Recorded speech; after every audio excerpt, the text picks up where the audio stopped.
যে কোনো পুজো অনুষ্ঠান উপলক্ষে এরকম খাজা বানানো যেতে পারে খুব সহজেই। হ্যালো এভরিওয়ান, আজ তোমাদের সাথে খাজা বানানোর রেসিপি শেয়ার করব। আশা করি তোমাদের সবার ভালো লাগবে। নিয়ে নিয়েছি ছোট বাটির 2 বাটি ময়দা, একটু নুন আর 1 চামচ ঘি দিয়ে জল দিয়ে ভালো করে মেখে নিয়েছি। এইবার 1 চামচ চাল গুঁড়ো, 1 চামচ ঘি ভালো করে মিশিয়ে রেখেছি। শিরা বানানোর জন্য 1 বাটি চিনি, 1 বাটি জল, একটু লেবুর স্লাইস, একটু এলাচ গুঁড়ো দিয়ে ভালো করে ফুটিয়ে নেব।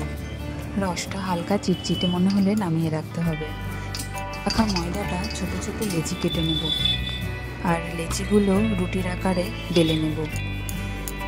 2 বাটি ময়দা থেকে আমার 6টা রুটি হয়েছিল। এবার প্রত্যেকটা রুটির ওপরে বানানো গোলাটা একে একে দিয়ে যাব আর তার উপরে প্রত্যেকটা রুটি সাজিয়ে দিয়ে যাব। চালের গুঁড়ো না থাকলে ময়দা আর রিফাইন্ড তেল দিয়েও গোলাটা বানানো যেতে পারে। প্রত্যেকটা রুটি সেম প্রসেসে সাজানো হয়ে গেলে রুটি বেলনার মতন এভাবে পেঁচিয়ে নেব।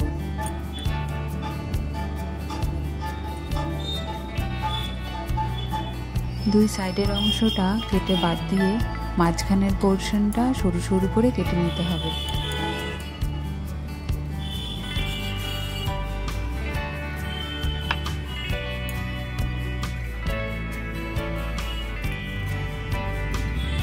একটু গুঁড়ো ছড়িয়ে হালকা চাপে বেলনার সাহায্যে একটু বেলে নেব।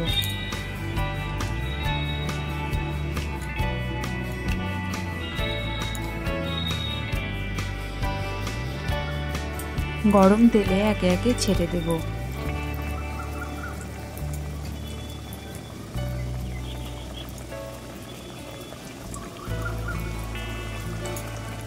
তেল থেকে ভেসে উঠলে উল্টে দেব আর লাল করে ভেজে নেব।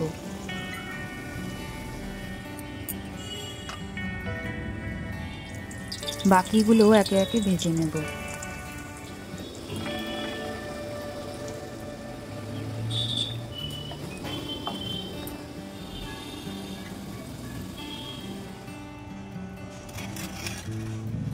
বানানো রসে প্রত্যেকটা খাজা এভাবে ভিজিয়ে নেব। কিছুক্ষণ রাখার পর এগুলো একটু নরম হয়ে যাবে, তখন তুলে নেব।